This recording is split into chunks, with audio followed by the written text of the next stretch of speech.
Now, Elliot Polikov with Eyewitness Sports. Don't look now, but the Hartford Athletic had won 2 straight games heading into tonight's matchup against the Ottawa Fury SC. That winning streak is definitely nice, but a first-ever USL win at home? Well, that might be even nicer.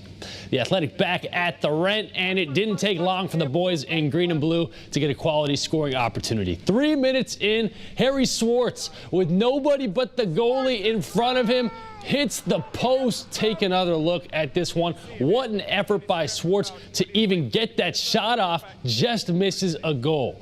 And even though the Athletic dominated play early on and they had all the big-time scoring opportunities, it was Ottawa who took advantage of their first chance and got the early lead. Maurer Sam with a beauty of a strike, and 1-0 Fury on top. That was the score at the half, but less than 2 minutes into the second 45, Hartford gets an answer. A failed clearance attempt by Ottawa leads to Sebastian Dalgard teeing one up just inside the box. 1-1 game as the Athletic are on the board, and that ends up being the final score in this one. Obviously, the Athletic hoping for the W at home, but even with a draw, Jimmy Nielsen thinks this was the best his team has looked all season.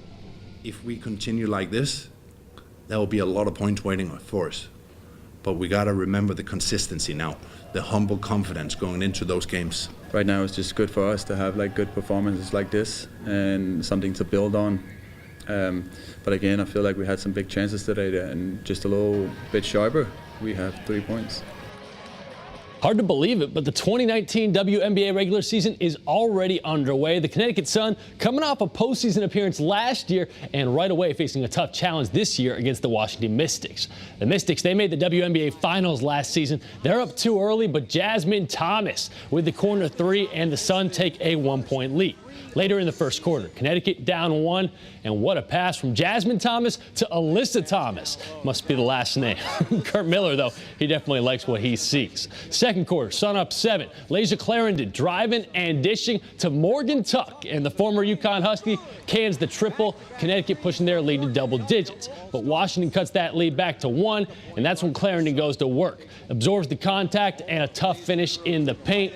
And then with less than a minute to go in the first half, Alyssa Thomas with the steal and nothing but open court in front of her. She had 23 points to lead all scorers as the Sun get a big-time win in their home opener, beating the Mystic 84-69.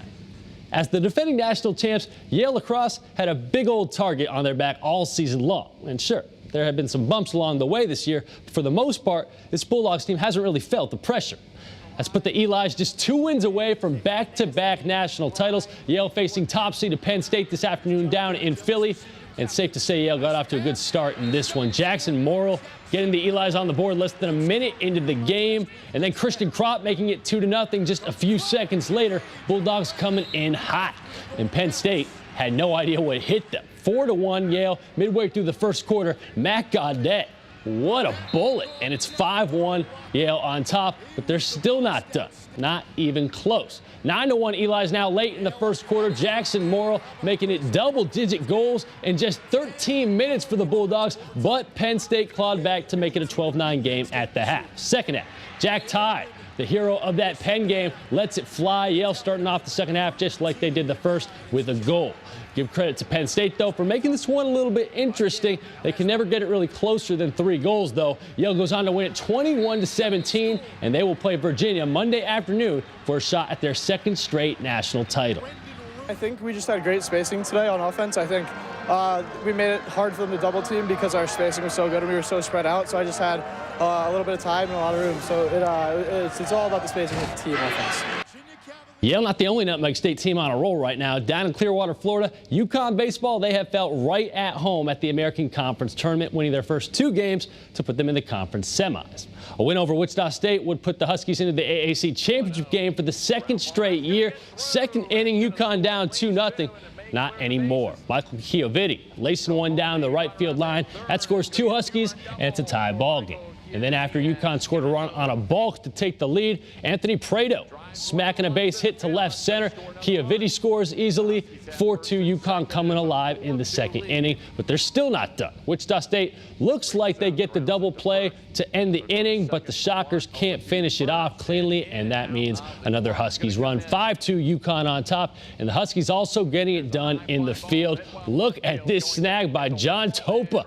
Still a 3-run Huskies lead. Fast forward to the bottom of the ninth, Wichita State down to their last out, and Jacob Wallace gets the grounder to first to end it, and the Huskies get the 8-3 win. They are back in the American Conference Championship game, and they've got some unfinished business to take care of. They're very motivated to go get the ring. Last year we had a good season. We had a really good season, but we didn't win a championship. So you got a chance to do it tomorrow, and we don't say, hey, finishing the RPI here every year. One of the pillars of the program is win championships. So you got a chance to do that tomorrow. To the majors, the Yankees going for their 6th straight win this afternoon in Kansas City, taking on the Royals. Top of the first, Todd Frazier ripping one down the right field line. That is trouble for the Royals. Aaron Hicks and Luke Voigt both score for the Yankees. New York on top 2-0 early. On the mound, J.A. Happ dealing. He gets Alex Gordon swinging to end the first inning, and then in the second, more of the same. Chris Owings can't get that one. 2 of 10 strikeouts on the day for Happ, but this one was tied at 3 in the 7th. Luke Voigt coming through in the clutch. 2-run bomb to left. The Yankees retake the lead on Voigt's 13th round tripper of the season, and from there, the Yankees defense took care of the rest. Gio Urshela, what a snag and what a throw to first, sitting down. New York continuing to look good. They actually have the 2nd best record in baseball right now after beating the Royals 7-3. They also won the 2nd game of the doubleheader tonight. The Mets, 2 games under 500, taking on a struggling Detroit team at Citi Field. New York down 1-0 early, but Wilson Ramos had a game to remember. This one absolutely crushed to left field, 1-1 ball game. And in the 4th inning, more of the same from the Ramos and more of the same from the Mets. He gets it done again. Not out of the ballpark this time, but it'll do. That drives in J.D. Davis, and that gives the Mets a 2-1 lead. Ramos actually hit another 2-run shot later in the game, and Tomas Nido walked it off for the Mets in the 13th as they win it 5-4 in extras. The Red Sox lost, but man, a busy day of sports, and for the most part, pretty good for the local teams.